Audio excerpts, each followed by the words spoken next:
This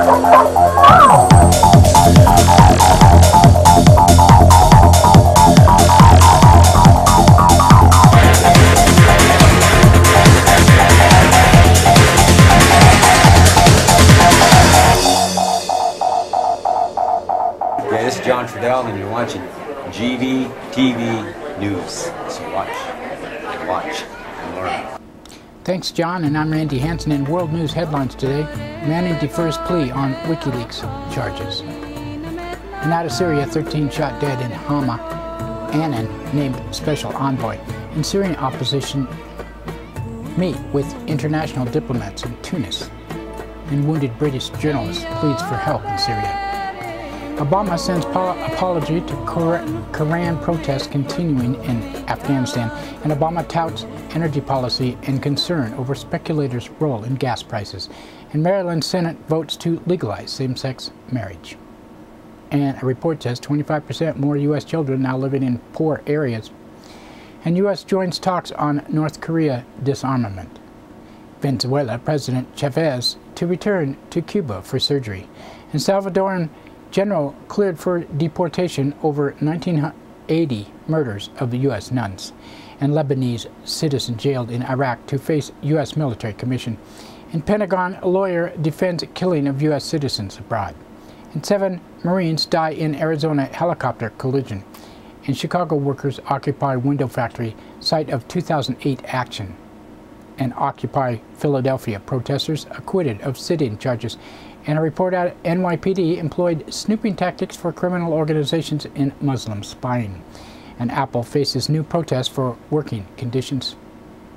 GVTV News would like to say the views expressed on our news broadcast do not necessarily reflect the views of NCTV Digital Media Center.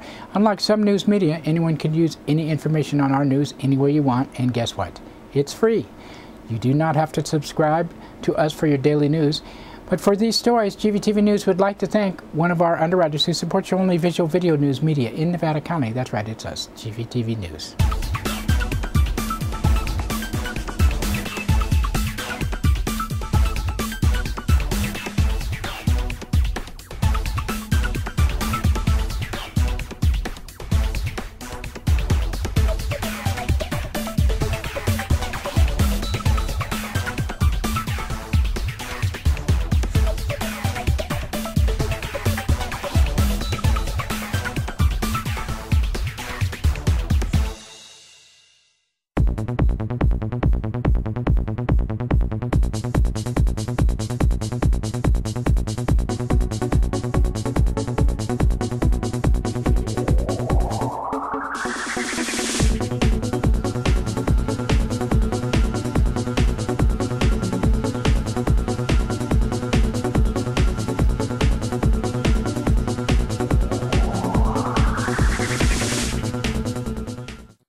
In today's first world news story, accused U.S. Army whistleblower Private Bradley Manning was arraigned in a military court on Thursday on charges stemming from the alleged disclosure of classified material to WikiLeaks. Manning faces 22 charges, including aiding the enemy for allegedly downloading and passing on thousands of classified files that later appeared on the WikiLeaks website. Manning deferred his plea on all charges and also deferred his decision on whether to appear before a military judge or a military jury. A trial could come as late as August. And Syrian activists say at least 5 people have been killed in the besieged town of Homs after a week-long assault by Assad's regime continues. Activists in Hama, meanwhile, say forces rounded up and shot dead 13 men and boys from one family. The family had the same last name as the commander of the opposition group, Free Syrian Army, but it was unclear whether they were related. On Thursday, UN investigators filed a report naming top Syrian officials believed to have committed crimes against humanity. The United Nations also announced it has named former Secretary General Kofi Annan to act as Joint Special Envoy on Syria in conjunction with the Arab League. And the developments in Syria come as the members of the opposition Syrian National Council are holding talks with officials from more than 50 countries at Friends of Syria conference in Tunis. Attendees have expected to call for ceasefire to allow aid to countries' most violent areas. Syria's National Council delegate said last week that international recognition as well as further pressure of the Assad regime would help. And On the top of these decisions is the recognition of Syrian National Council as the representatives of Syrian people. Number 2 is to discuss the possibility of creating humanitarian passages into the crisis area, one of them Lebanon to Homs, and one from Turkey to Idlib, and one to Jordan to Daraa. A third topic of discussion is political process moving forward, where still a chance to rely on Assad resigning and transferring all his powers to his deputies or not. A British journalist wounded in shelling in Homs this week has pleaded for help in his attempt to flee Syria for treatment. In a video, Paul Conroy says he was hurt in the same attack that took the life of the war correspondent and U.S. native Marie Colvin.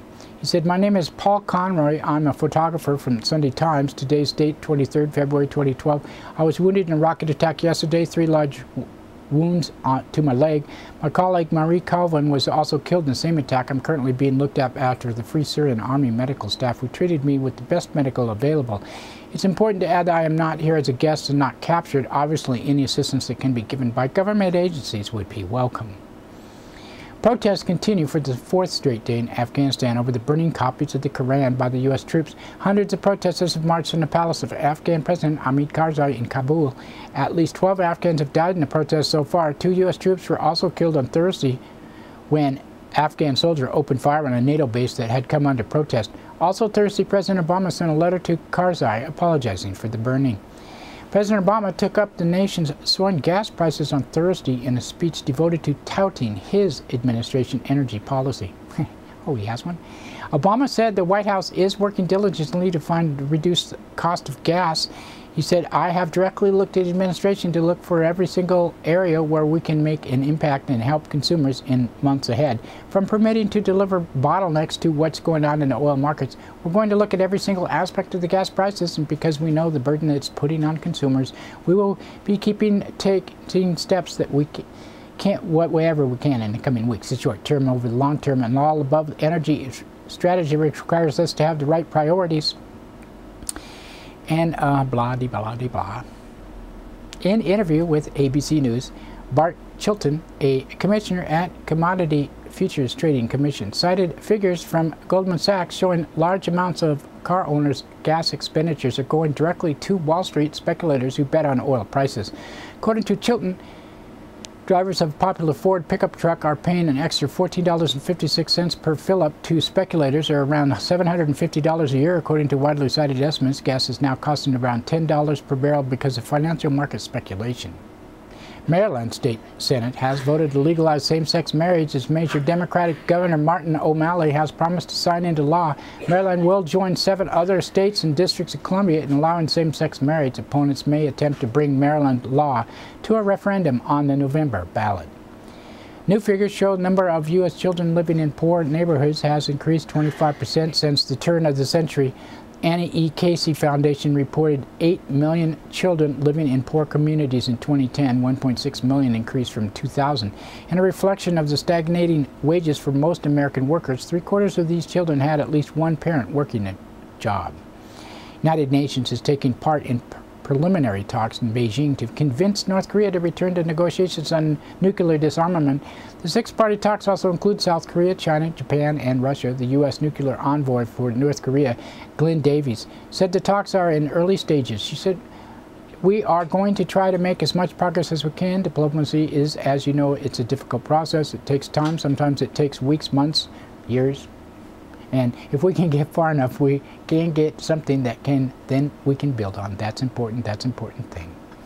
Venezuelan President Hugo Chavez is returning to Cuba to undergo a new round of cancer surgery after 2 operations last year. Chavez said he had lesions removed and will be gone indefinitely.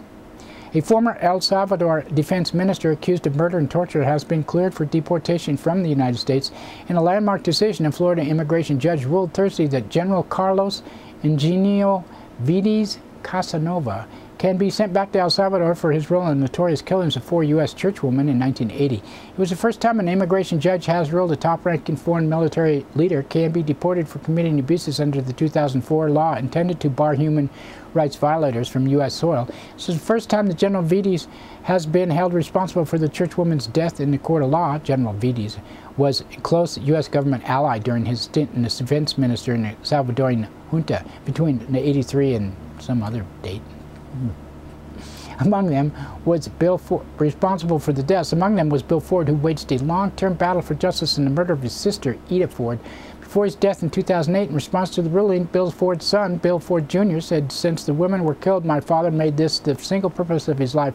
I'm sure he knows and is well pleased that General Vides may no longer be able to live in this country to enjoy the fruits of his brutality." White House has authorized military commission charges against Lebanese citizens accused of involvement in the killing of the U.S. troops in Iraq. According to New York Times, the defendant Ali Musa Dagduk is the first to be charged under the current military commission system, who is not accused of being part of the so-called war on terror against al-Qaeda. He would also be the first to be charged under the military commission system who is not held in Guantanamo Bay. U.S. officials are seeking to negotiate an extradition from Iraq. The New York Times reports the White House has kept the Dagduk's case secret, omitting it from public lists and military commissions. And a top Pentagon lawyer has openly declared the administration claimed to free rein on assassinating U.S. citizens who joined al-Qaeda without court review.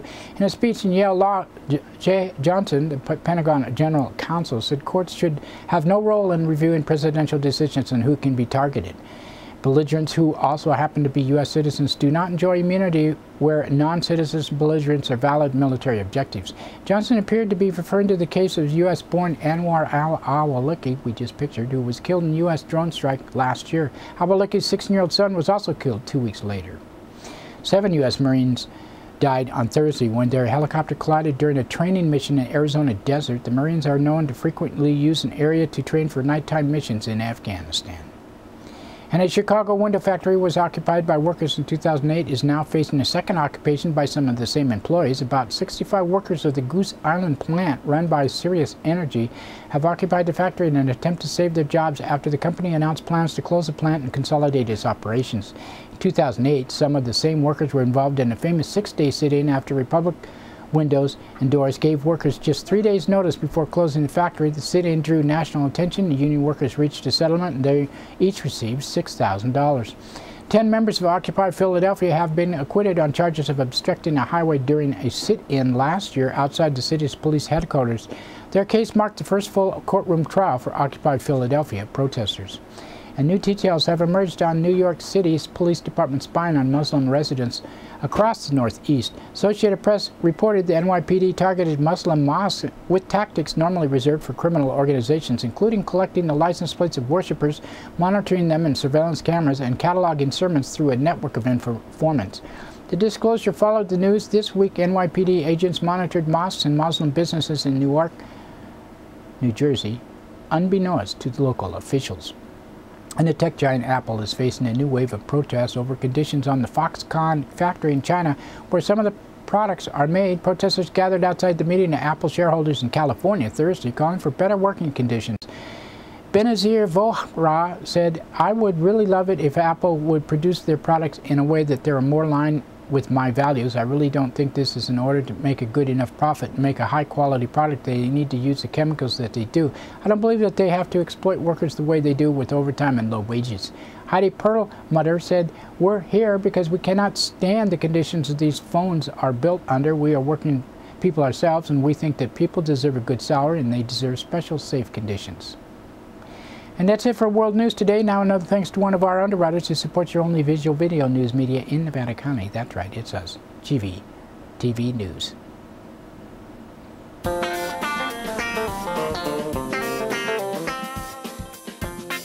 Soundcheck Music Center, the rock and roll connection. We have guitars, amps, drum equipment, sound accessories, lessons, and repairs. We are located at 671 Maltman Drive, Grass Valley. 530-272-7236, open 7 days a week. No one needs anyone, they don't even just pretend. John is an American. I'm afraid of Americans. I'm afraid of the world. I'm afraid I can't help it. I'm afraid I can't. I'm afraid of Americans. I'm afraid of the world. I'm afraid I can't help it. That's right, it's time for the police blotter, and pictures in the blotter not from these actual events, but used for visual aid only. Grass Valley Police Department on Wednesday, 7:36 a.m. A caller from 300 block of 1st Street reported transients living under a house. No one was located. 9:47 a.m. a woman from 1400 block of Sedgeworth Way reported a man spraying Gatorade all over her car.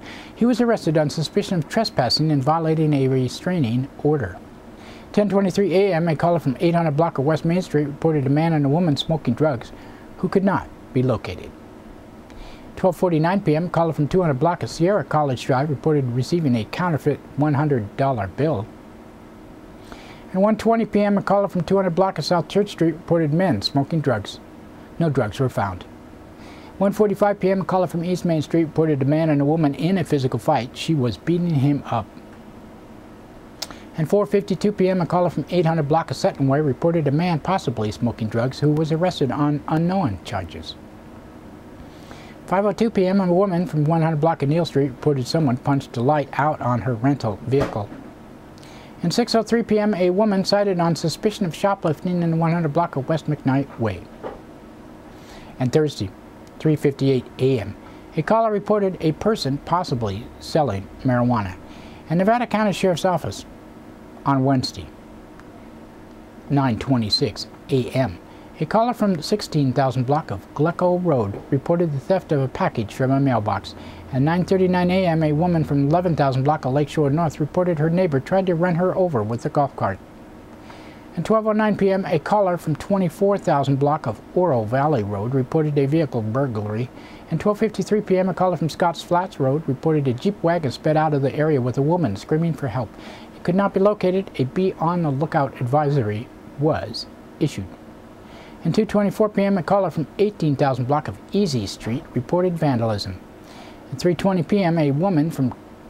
a person from Court Holding reported having been shot at Gracie Road. No shooting was found to have occurred. 4:14 p.m. a man from 14,000 block of Harder Place reported people tried to get into his cabin. 4:45 p.m. a woman from 14,000 block of Rough and Ready Highway reported her boyfriend went to confront someone and the person tried to hit him. Gee, wonder why. 5:05 p.m. a woman from 21,000 block of Hyatt Road reported hearing a bullet ricochet off a tree. At 7:22 p.m. a caller from 12,000 block of Gale Lane reported residential burglary. And Thursday, 2:06 a.m. a caller from Red Dog Road reported a person with a large amount of drugs. And 4:17 a.m. a caller from Ridge Road and Pear Orchard Way reported two adults walking with a child in a grocery bag. The child was okay. And that's it for the blotter today. Now another thanks to one of our underwriters who, you guessed it, supports your only visual video news media in Nevada County, us.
In today's local news headlines, man arrested twice in 3 days.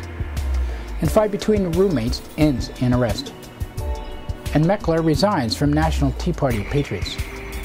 And Nevada City picks new police chief. In a story written by Liz Keller of the Union, Grass Valley police officers arrested a man for a second time in 3 days after he was released from jail and showed up at the station to pick up his belongings, allegedly with methamphetamine in his pocket. Samuel Lerma Gage, 19, initially was arrested during a traffic stop early Monday morning after being found with a loaded firearm, said Captain Rex Marks. Lerma Gage was a passenger in a vehicle which was stopped on the 400 block of East Main Street. During a pat-down, he was found to have an FN-57, a semi-automatic pistol, a gun specifically made to fire armor-piercing cartridges and for law enforcement and military purchase only. The only purpose for that gun is to kill cops, Mark said. Lerma Gage also allegedly had a full magazine of rounds. The gun was confiscated. Lerma Gage was booked into county jail on suspicion of being an ex-felon with a firearm. Lerma Gage was released with $11,500 bail and went to the police department Wednesday to retrieve his belongings. But because GVPD had discovered the gun that had stolen in the recent Sacramento County burglary, Lerma Gage was charged with possession of stolen property, Mark said. He had meth in his pockets. Who comes to the police station with drugs in their person? Lerma Gage then also was charged with possession of controlled substance and committing a felony while on bail, booked and released on a $25,000 bail. Wow. And another Liz Keller story. A Nevada City man ended up in county jail on battery charges after allegedly attacking his roommate Friday morning. Randall Marshall Dillon called 911 just before 1 a.m. to report